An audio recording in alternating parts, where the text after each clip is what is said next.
60 Minutes Overtime.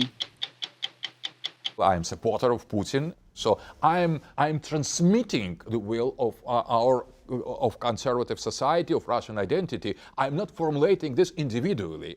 Aleksandr Dugin is a Russian political philosopher who's been called the Putin whisperer. He's got Vladimir Putin's ear, and he's really influential in shaping Russian policy at the highest level. You are known as Putin's Rasputin, and I've even seen Putin's brain.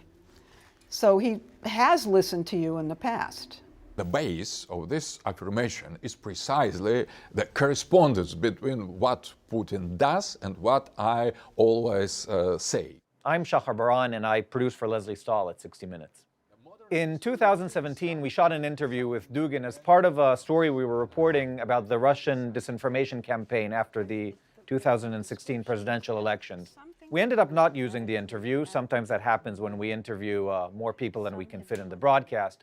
But I never forgot the interview with Aleksandr Dugin, especially after Russia invaded Ukraine. In 1997, Dugin wrote a book called The Foundations of Geopolitics, which we've heard has been very influential in the Russian military. It may have even been taught in their academy. So I wondered what in his worldview might illuminate what Putin is doing now and his goal in this war right now in Ukraine. So in 1997, you wrote a book called Foundations of Geopolitics. And in it, you talked about how Russia should return to being a global superpower. Talk about that.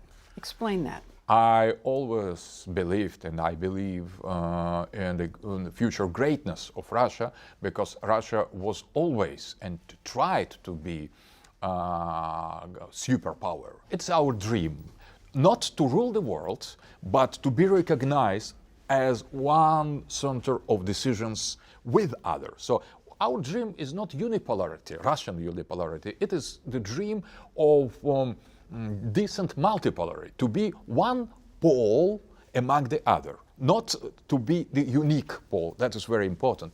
And I consider a return to the greatness or return to the status of superpower not as being the first power in the world, but one of the most important decision makers. And in order to do that, I think that military power and weapon, including a nuclear weapon and the other kind of weapon, is not enough.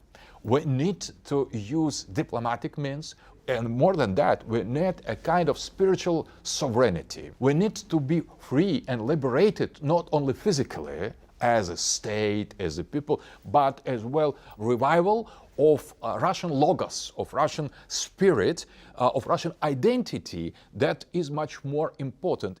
This Russian identity is a key component of an ultranationalist ideology Dugin espouses called Eurasianism, because Russia is both part of Europe and Asia. Dugin thinks Russia should embrace this geopolitical uniqueness and dominate both spheres. Dugin has set Eurasianism in direct opposition to the West and to liberalism. In his 1997 book, Dugin wrote that for Russia to rebuild its power globally, it would need to use disinformation, destabilization, and annexation. He said one of the targets for Russian annexation should be Ukraine. In Dugin's mind, an independent Ukraine stands in the way of Russia becoming a transcontinental superpower. But that wasn't the only prescription Aleksandr Dugin had for Putin back then. Here's what he told us in 2017.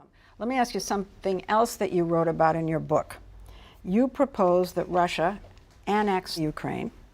You said that Russia should encourage Britain to leave the EU, Brexit. You suggested that Russia make Iran an ally.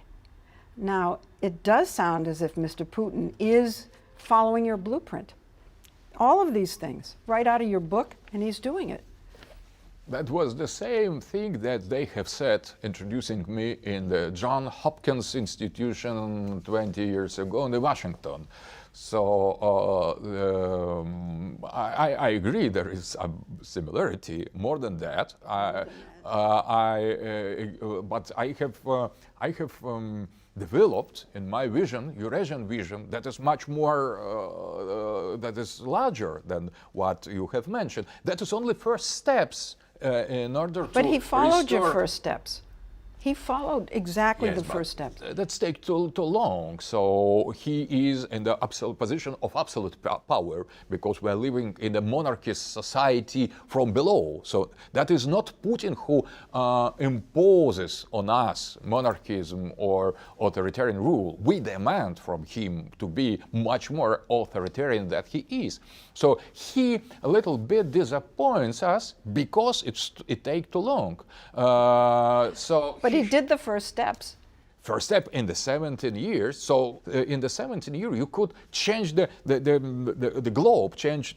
He listened to you, but he's going too slow. Too slow, yes.